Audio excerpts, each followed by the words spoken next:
Good morning, students. I welcome you all in the lecture of Class 6 Science. In the last lecture, we were studying about chapter number 5, Getting to Know Plants. We have started the introduction, in which we have seen the different types of plants, tree, shrubs, and herbs. We very well know what is herbs, shrubs, and trees. So, moving further,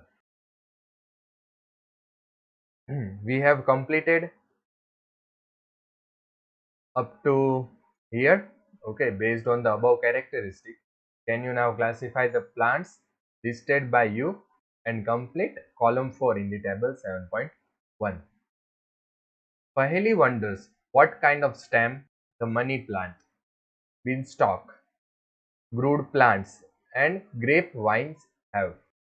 To observe some of these plants, how are those different from a herb, a shrub, or a tree? Why do you think some of them need support to climb upward? So let's find the answer of the Paheli. Plants with weak stem that cannot straight upward or upright but spread on the ground are called creepers. Okay, so the plants whose stem is not perfect or the stem is weak, who cannot stand upright by its own, okay, so it's spread on the ground, are called creepers, while those take support and climb up are called climbers. So there are two types, creepers and climbers. Creepers are those whose stem are weak and they spread on the ground only, and the second one is climbers whose stem are weak but with the support they climb up. So here you can see the picture of creepers as well as climber. This is creepers, right? The stem is weak, so they spread on the ground only. But in case of climber, if they get any support like this, they will climb up with that support. So moving further to the chapter 7.2 topic, stem. Observe closely the stem of different plants around you. Now note down different structures, parts borne by the stem. Compare your observation with that of your friend. What do you find? Stem bear leaves, branches, buds, flowers, and fruit. So all these type of parts of plant will be observed by you if you will do this activity. Moving further, we have activity number 2. Activity number 2. We would require a glass, water, red or blue ink, and soft stem. So here we need 4 things: glass, water, either red or blue ink, and a soft stem. Pour water to fill 1/3 of the glass. Firstly, you have to fill the glass 1/3 with the help of water. Add a few drops of red or blue ink to the water. Whatever the ink you have to pour it into the water. Cut the base of the stem and put it into the glass as shown is figure in 7.6. So here is the figure 7.6. You have to fill the glass 1/3 with the water, then add ink, either red or blue, whatever you have, and then add the stem as shown in this figure. Observe the setup. Does the color appear in the stem? You will find that the color rises in the stem. Yes, you will find that stem is changing the color. The color is what you have poured, the ink color which you have poured in the water. If this is kept for the longer period, the color appears in the veins of the leaves also. Yes, if you left it for a while, then water will move from the stem to leaf, and in the veins you will see that color also. How do you think the color reached there?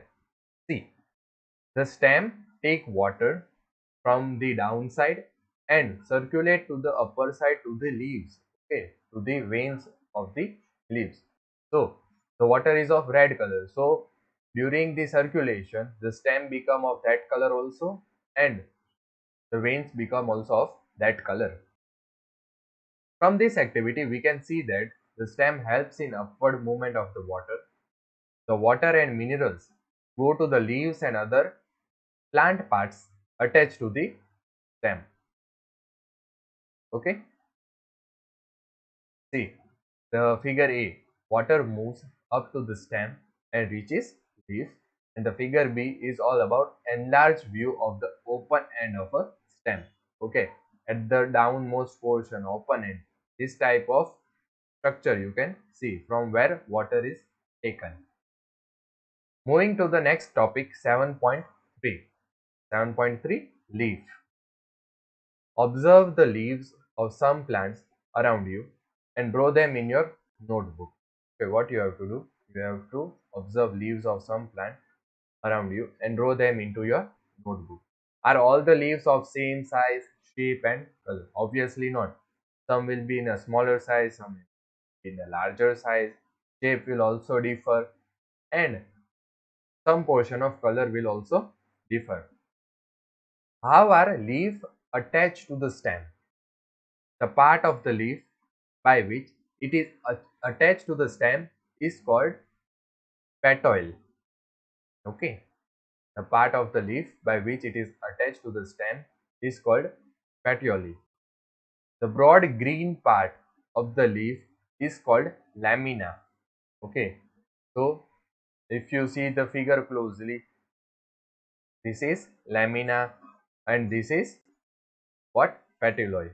Okay, here you can see. See, this is petiole, right? This is stem. This is lamina. Okay, the boundary, right? The broad green part of the leaf is called lamina. Can you identify this part of the leaves in the plants around you? Yes, it is easy. You can easily identify. Do all the leaf has petioles? Okay, now this is one question, that all the leaves have petiole or not. Let us go to know the leaf better by taking its impressions. If you thought that leaves cannot sign, here is an activity which will make you think again.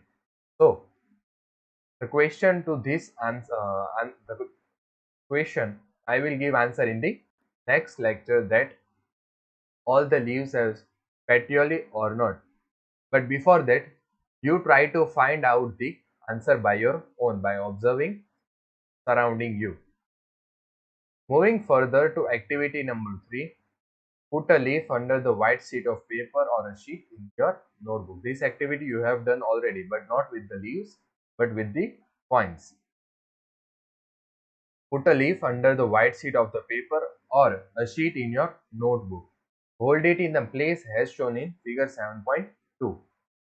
Hold your pencil tip sideways and rub it on the portion of the paper having the leaf below it. Did you get an impression with some line in it? Are they similar to those on the leaf? So firstly, in the homework, you have to do this activity, and then we will see what are the different impressions and what are the technical terms. Okay. So here we end our lecture. Thank you.